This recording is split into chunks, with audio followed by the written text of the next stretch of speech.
Salut tout le monde, c'est Benoît. On se retrouve aujourd'hui pour le deuxième jour de l'E3. Au programme aujourd'hui, Battlefield 3 Close Quarters ainsi que Medal of Honor. On va aussi aller se balader dans le salon pour vous faire voir quelques petites choses. Mais tout de suite, je vous propose de me suivre. On va essayer de jouer à Armored Kill, le deuxième DLC de Battlefield 3 très attendu. Suivez-moi.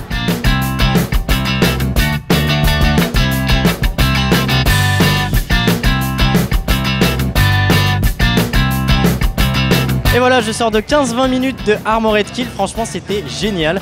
Alors malheureusement on n'a pas pu le filmer étant donné que c'est du behind closed doors et que ça ne sort pas avant un petit moment. Mais croyez-moi, je vais pouvoir vous donner mes impressions. Alors premièrement, ça tient toutes ses promesses, hein. C'est vraiment énorme, si je ne m'abuse, c'est même la plus grosse map jamais réalisée sur un Battlefield. Alors énormément de véhicules aériens évidemment, des Vipers, des hélicoptères de combat, des avions, des Little Birds, enfin plein de choses.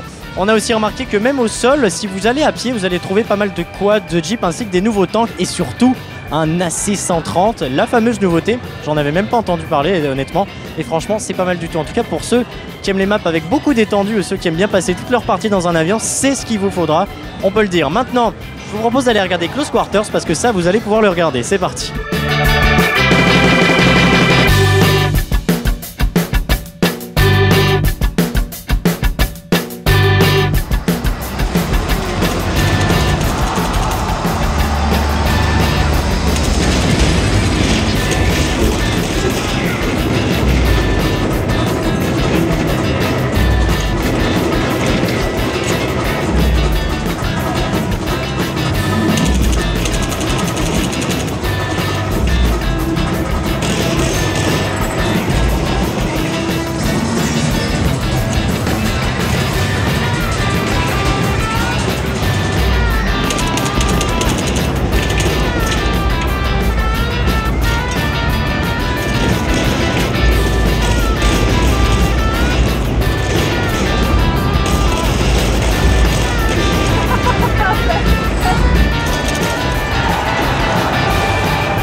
Bon, eh bien, je viens de tester Close Quarters pendant plus d'une heure et des poussières. C'est la seule map disponible actuellement. C'est exactement ce à quoi on s'attendait. Des espaces très resserrés, la destruction HD. Avec les nouvelles armes, comme par exemple le Space 12, ça fait très mal, il faut l'avouer. Exactement à quoi on s'attendait. Alors, je rappelle qu'il y aura 3 autres maps et qu'elles sont toutes désormais disponibles pour Close Quarters. Donc sur PS3 dès maintenant et la semaine prochaine sur Xbox et PC. J'ai hâte de rentrer pour tester ça. Maintenant, vous me suivez, on va tester Medal of Honor. C'est parti.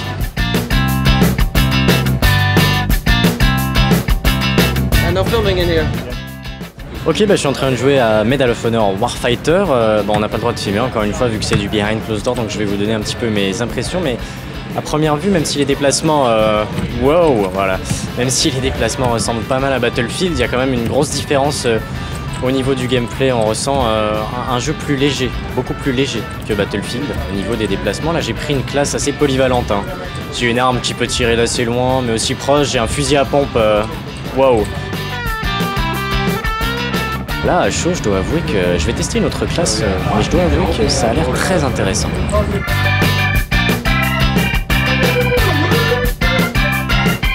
Voilà, on sort de notre session sur Medal of Honor Warfighter. On a squeezé la queue pour aller jouer. Alors premièrement, ce que j'ai noté, c'est le Teamfire, cette nouveauté qui vous permet de pousser votre collaboration en duo avec votre coéquipier à son paroxysme. Alors là, en l'occurrence, c'était mon voisin, c'était assez sympa franchement. Et ça vous permet entre autres de voir votre coéquipier à travers les murs pour avancer avec lui sans forcément prendre le même chemin, récupérer de la vie lorsque vous êtes proche, récupérer des munitions et aussi vous permettre de spawn plus facilement à des endroits précis.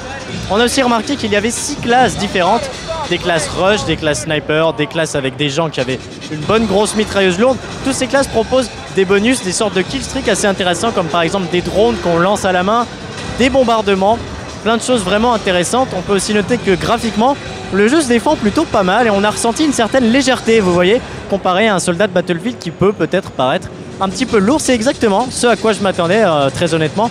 Un multi de Medal of Honor qui promet. Maintenant, ce que je vous propose, c'est qu'on aille se balader dans le salon pour vous faire une petite idée de ce que je vous proposerai la semaine prochaine lorsque je serai rentré. C'est parti. Bonjour. Do you wanna say hi? Il dit cerveau, mais c'est presque ça. Thank you. Droit en face de moi, On a le stand de Square Enix. Alors on a du Hitman. On a aussi tous les jeux qui sont prévus sur la 3DS. C'est aussi là qu'on avait eu la démo technique en temps réel dont je vous ai parlé. Franchement j'ai hâte, j'ai pu avoir quelques images de Hitman Absolution et franchement ça promet.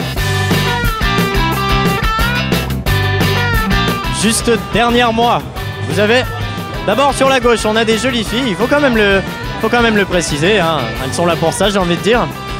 Et juste ici, on a une magnifique affiche de Splinter Cell que j'ai pu voir tourner. J'ai hâte de vous en parler aussi une fois être rentré, même si j'ai pas pu filmer ce que j'ai vu. Croyez-moi, ça va être quelque chose de vraiment intéressant. On se trouve au centre du stand de Ubisoft. Regardez un petit peu autour de moi, on a du Assassin's Creed 3, on a Splinter Cell Blacklist dont je vous ai parlé, on a Far Cry 3, des jeux qui sont énormément attendus. Il y a beaucoup de musique, j'espère que vous m'entendez, normalement ça devrait aller. Allez, on continue.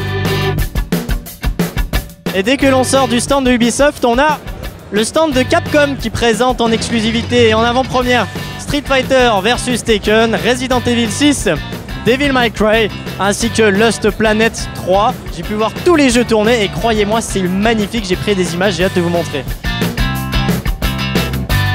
Vous pouvez voir à quel point les stands font un travail énormissime. Regardez ça, pour le jeu Défiance. On vient de faire une grande partie des gros développeurs de ce hall.